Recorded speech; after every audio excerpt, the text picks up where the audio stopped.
بخاری مسلم میں حدیث ہے، تم میں سے کوئی شخص اس وقت تک مؤمن ہی نہیں ہو سکتا جب تک کہ میں اسے اس کے ماں باپ اولاد سب لوگوں سے بڑھ کر عزیز نہ ہو جاؤں۔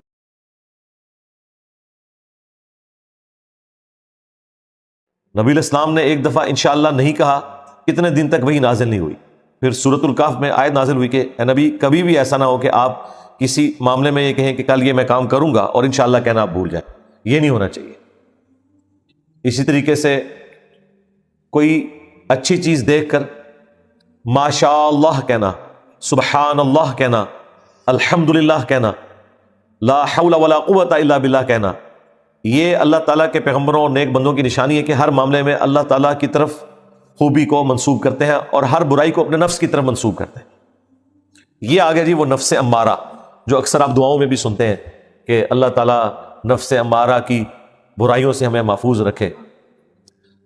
نفس امارہ، نفس لوامہ اور نفس مطمئنہ، یہ تین نفوس کا ذکر قرآن میں ہے، اور اکثر صوفیاء کے ہاں نا یہ بحثیں ہو رہی ہوتی ہیں، بتائیں جی نفس کی کتنی اقسام ہے، اور پھر وہ قرآن پاک سے یہ چیزیں اٹھاتے ہیں۔ نفس ایک ہی ہے، اس کی یہ تین حالتیں ہیں۔ نفس مطمئنہ وہ ہے جس نے پوری زندگی اللہ اور اس کے پیغمبر کی اطاعت اختیار کی اور ایک اچھی زندگی گزاری، تو موت کے وقت اس کے لیے پھر آرڈر آ جائے گا، یا ایتھا النفس المطمئنہ ارجعی الی ربک راضیۃ مرضیہ، اے مطمئن جان، وہ مطمئن نفس ہوتا ہے، پلٹ اپنے رب کی طرف اس حال میں کہ تیرا رب تجھ سے راضی، تو اپنے رب سے راضی، آ میرے نیک بندوں میں داخل ہو اور میری جنت میں آ جا، اللہم اجعلنا منہم، آمین۔ اور دوسری ایکسٹریم کے اوپر وہ ہے نفس لوامہ، جو سورۃ القیامہ میں بھی اللہ تعالیٰ نے ذکر کیا کہ قیامت والے دن وہ اپنے آپ کو ملامت کر رہا ہوگا کہ میں نے دنیا کے اندر کیوں نہیں وقت کے پیغمبر کی دعوت کو قبول کیا، تو وہ ملامت کی وجہ سے نفس لوامہ، اللہم لا تجعلنا منہم، اللہ تعالیٰ ہمیں ان میں سے نہ کرے۔ اور ایک یہ نفس کی حالت ہے جو تھرو آؤٹ آپ کی زندگی میں چلتی ہے کہ نفس برائی کی طرف مائل کرتا ہے اور شیطان اس میں پھونکے مارتا ہے۔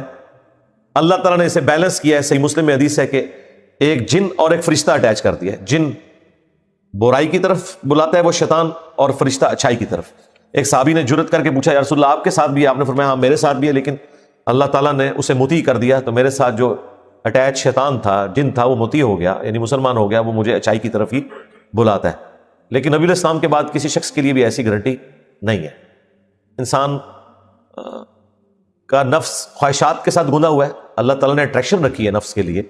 بخاری اور مسلم دونوں میں حدیث ہے کہ اللہ تعالیٰ نے جنت کو ناگوار چیزوں سے ڈھانپ رکھا ہے اور جہنم کو خوشگوار چیزوں سے ڈھانپ رکھا ہے، یعنی ہر وہ چیز جو طبیعت کو لبھاتی ہے، اچھی لگتی ہے، وہ جہنم کی طرف لے جانے والی ہوتی ہے، الا یہ کہ جسے خوف خدا ہو تو اسے تو پھر مشکل اعمال کرنا بھی آسان ہو جاتا ہے، لیکن عموماً برائی کے اندر اللہ نے لذت رکھی ہے۔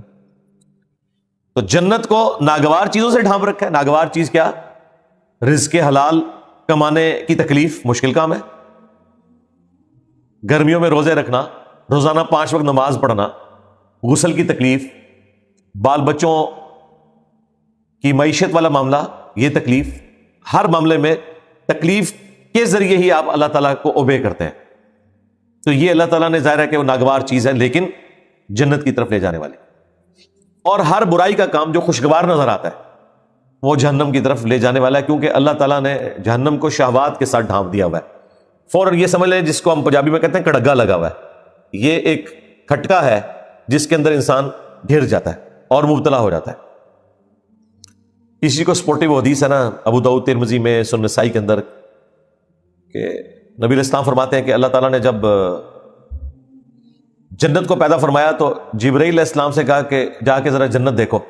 انہوں نے جب جنت کی نعمتوں کو دیکھا تو اللہ تعالیٰ سے آ کے عرض کی، اے اللہ تیری عزت کی قسم، کوئی بھی ایسا نہیں ہوگا جو تن من دھن نہیں لگا دے گا اس جنت میں پہنچنے کے لیے۔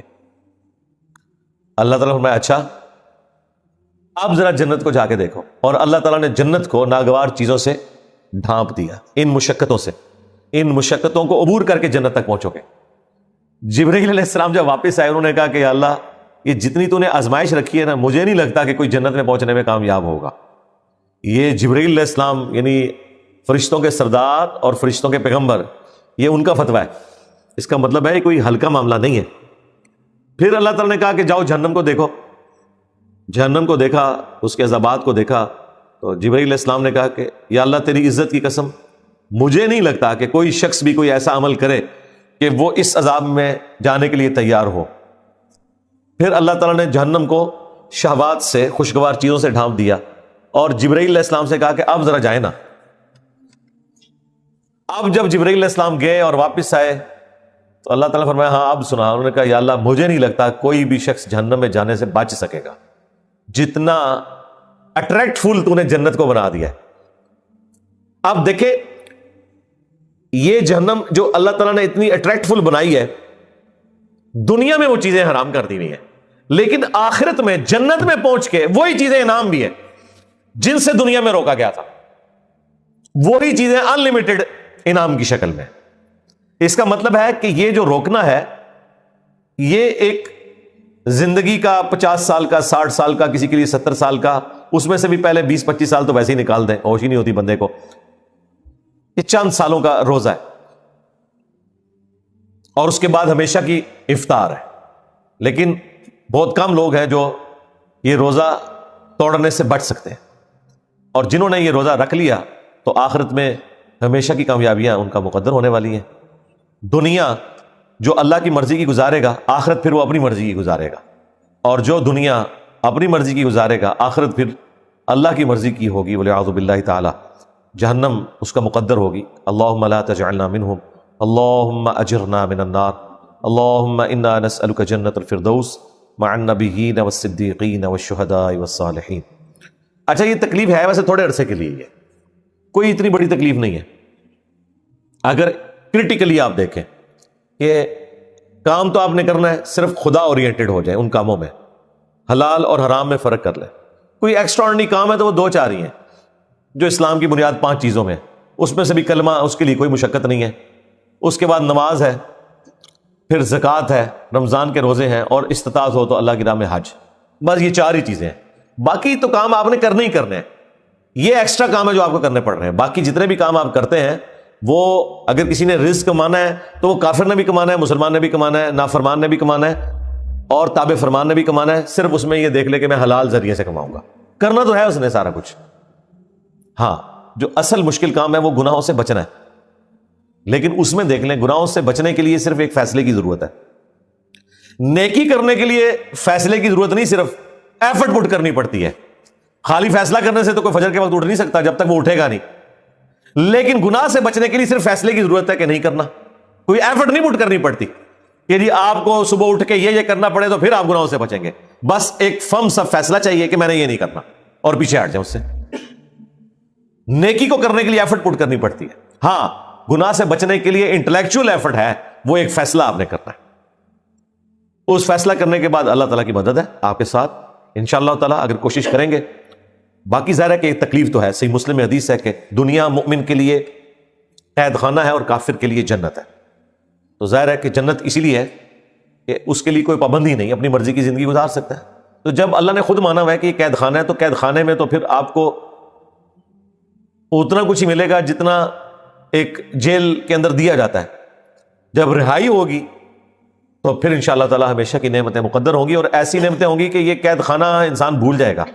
صحیح مسلم میں حدیث ہے کہ قیامت والے دن اللہ تعالیٰ ایک مفلس شخص کو بلائے گا اور فرشتوں سے کہے گا کہ ذرا اسے جنت کا ایک پھیرا لگواؤ نا۔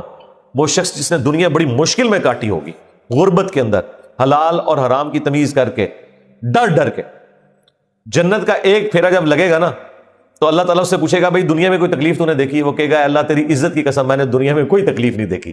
وہ ایک پھیرا سب کچھ کفور کر دے گا۔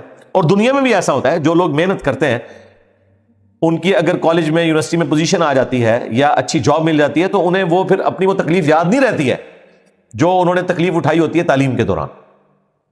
پھر اللہ تعالیٰ ایک خوشحال شخص کو بلائے گا جس نے دنیا میں بڑی عیاشی کی تھی، اور فرشتوں سے کہے گا ذرا ایک پھیرا لگواؤ نا، ایک سٹارٹر کے طور پہ پھیرا اس کو لگواؤ، جہنم کا، جنت کا نہیں، جہنم کا۔ جب وہ جہنم کا پھیرا لگا کے آئے گا، دوزخ کا، اللہ تعالیٰ کہے گا بھائی کوئی دنیا میں کوئی خوشحالی تو نے دیکھی؟ وہ کہے گا تیری عزت کی قسم میں نے دنیا میں کوئی خوشحالی نہیں دیکھی۔ وہ جو خوشحالی اس نے دیکھی ہوئی تھی وہ بھی اس کو بھول جائے گی، اس غم کے سبب کہ اچھا یہ میرا انجام ہونے والا تھا۔ تو یہ بڑا ایک کریٹیکل ایشو ہے۔ اس حوالے سے یوسف علیہ السلام کے یہ الفاظ کہ بے شک نفس تو برائی کی طرف آمادہ کرتا ہے سوائے اس کے کہ جس میں میرا رب رحم کرے، اور بے شک میرا رب بخشنے والا مہربان ہے۔ تو ہمیں اللہ تعالیٰ سے دعا کرتے رہنا چاہیے، جو میں نے پچھلی دفعہ بھی عرض کیا تھا۔ المستدرک للحاکم میں صحیح سند سے یہ حدیث موجود ہے۔ سیدہ فاطمہ سلام اللہ علیہا سے نبی صلی اللہ علیہ وآلہ وسلم نے فرمایا کہ اے میری بیٹی مجھ سے لے لے یہ تحفہ، اور آپ نے خود یہ تحفہ دیا کہ صبح و شام ایک دفعہ پڑھ لیا کر، یا حی یا قیوم برحمتک استغیث اصلح لی شأنی کلہ ولا تکلنی الی نفسی طرفۃ عین۔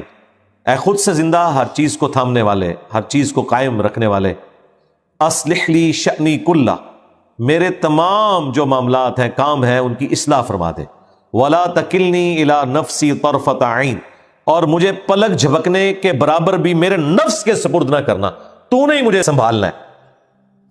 اور یہی دوسرے انداز میں لا حول ولا قوت الا باللہ، جو بخاری مسلم میں آیا کہ یہ جنت کے خزانوں میں سے ایک خزانہ ہے کہ نہیں ہے طاقت نیکیاں کرنے کی اور نہ ہمت ہے گناہوں سے بچنے کی مگر اس کی توفیق سے۔ یہ حرز جاں بنا لے، اپنے آپ کو خدا کے سپرد کرے۔ تو نفس نے برائی کی طرف یہ آمادہ کرنا ہے، اس لیے کہ نفس کے اندر اٹریکشن ان چیزوں کی رکھ دی گئی ہے، البتہ اسے اوور کم کرنا ہے آپ نے، تو اس کے لیے وحی کی تعلیمات ہیں، اور اندر سے جو اچھائی کی آواز آتی ہے اور اندر گواہی دیتا ہے کہ یہ کام غلط ہے مجھے نہیں کرنا، وہ فرشتہ ہے جو آپ کو تھپکی دے رہا ہوتا ہے۔ اللہ تعالیٰ نے فَأَلْهَمَهَا فُجُورَهَا وَتَقْوَاهَا، برائی کا مادہ بھی ودیت کر دیا ہے اور اچھائی کا بھی، یعنی برائی کی طرف اٹریکشن والا معاملہ اور برائی کرنے کی طاقت بھی دے دی ہوئی ہے، لیکن ساتھ ہی اچھائی کے حوالے سے بھی انسان کی انسٹنکٹ میں ڈال دیا ہے، وہ اچھائی اسے بتاتی ہے کہ یہ برائی کا کام ہے، تم نے اس سے بچنا ہے۔ لیکن ظاہر ہے کہ بچے گا وہی جو کوشش کرے گا۔ اللہ تعالیٰ نے اپنے پیغمبروں کے ذریعے، کتابوں کے ذریعے حق کا حق ہونا اور باطل کا باطل ہونا بتا دیا ہے۔